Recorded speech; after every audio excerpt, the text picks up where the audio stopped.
மக்களை பிரிக்கும் சனாதானம் நிச்சயம் ஒழிக்கப்பட வேண்டும். நன்றி, வணக்கம். என்ன உதயநிதி ஸ்டாலின் இன்னும் பட்டு திருந்தல போல? உங்களுடைய நைனா ஏன் வீட்டுல ரெஸ்ட் எடுத்துட்டு இருக்காரு? மம்தா பானர்ஜி ஏன் ரெஸ்ட் எடுத்துட்டு இருக்காங்க? பினராயி விஜயன் ஏன் தோத்து போனாரு? ஏன் ஆட்சி அமைக்க முடியல? எல்லாம் ஒரே காரணம், சனாதன எதிர்ப்பு.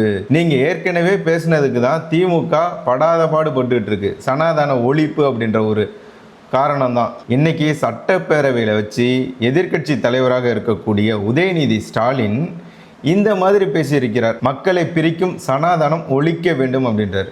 யாருங்க மக்களை பிரிக்கிறா? நீங்களா சனாதானமா? தனி தொகுதியில் மட்டுமே விசிகாவுக்கு வாய்ப்பு கொடுக்குறீங்களே, அதற்கான காரணம் என்ன? பொது தொகுதியாக கொடுக்க வேண்டியதானே? இது மட்டும் இல்லாமல் ஆட்சி அமைத்திருக்கக்கூடிய தாவேகாவில் ஒரு பார்ப்பனருக்கு அமைச்சரவையில் பள்ளி கல்வித்துறை கொடுத்துடக்கூடாதுன்னு ஏன் போராடுறீங்க? சாதி இருக்கக்கூடாது, சமத்துவம், சமூக நீதி பேசுற நீங்க யாருக்கு எந்த பதவி கொடுத்தா உங்களுக்கு என்ன? ஏன் பார்ப்பனருக்கு, குறிப்பாக ஒரு பார்ப்பனருக்கு அமைச்சர் பதவி கொடுத்துடக்கூடாது, அதுலயும் பள்ளி கல்வித்துறை கொடுத்துடவே கூடாதுன்னு ஏன் சொல்றீங்க? இது சாதி வேறுபாடு இல்லையா? இதுதான் சமத்துவமா? சாதி வேறுபாடு, மக்களை பிரித்து பார்ப்பது, பிளாஸ்டிக் சேர் கொடுக்கறது, இதெல்லாம் யாரு? நீங்க தான். இருக்கக்கூடாது, மக்கள் முடிவு பண்ணிட்டாங்க. திராவிட கட்சிகள் தமிழ்நாட்டில் இருக்கக்கூடாது, திமுக தமிழ்நாட்டில் இருக்கக்கூடாது அப்படின்னு சொல்லி மக்கள் முடிவு பண்ணிட்டாங்க. நீங்க என்னங்க சொல்றது? சனாதானம் இங்க தான் இருக்கும். நீங்க இல்ல உதயநிதி ஸ்டாலின், உங்களுடைய அப்பா, உங்க அப்பாவுக்கு அப்பா, உங்க தாத்தாவே வந்தாலும் சனாதானத்தை, சனாதன தர்மத்தை அழிக்க முடியாது.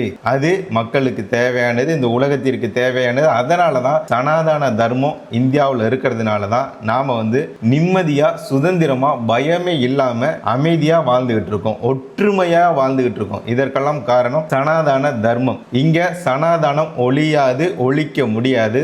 அதற்கு மாற்றாக தமிழர்கள் ஒழித்து கட்டினது இந்த திராவிட கட்சி திமுகவை தான். ஏற்கனவே உதயநிதி அவர்களோட பேச்சு பிடிக்காம மூத்த தலைவர்கள்லாம் கான்ல இருக்காங்க திமுகவில். அவரோட வாய்க்கு பூட்ட போடுங்கப்பா, என்னப்பா கண்டதெல்லாம் பேசி நமக்கு அடி வாங்க வைக்கிறாரு அப்படின்னு சொல்லி மூத்த தலைவர்கள்லாம் ஏற்கனவே பேசிட்டாங்க. அவரை பேச வேணாம் சொல்லுங்க அப்படின்னு சொல்லிட்டு இருந்தாங்க. அப்படிலாம் இருக்கும்போது அவருக்கு கட்சியில் பொறுப்பு கொடுக்க மாட்டோம், அமைச்சரவையில் பொறுப்பு கொடுக்க மாட்டோம், எம்எல்ஏவாக வேட்பாளராக நிறுத்த மாட்டோம்னு சொன்ன திமுக தொடர்ச்சியாக அடுத்தடுத்த பதவி அவருக்கு கொடுத்தது. இப்போ கூட எதிர்கட்சி தலைவர் பதவியை அவருக்கு கொடுத்து வச்சிருக்கீங்க. ஏன் கே நேரு அவர்களுக்கு அந்த தகுதி இல்லையா? அவருக்கு கொடுக்க வேண்டியதானே?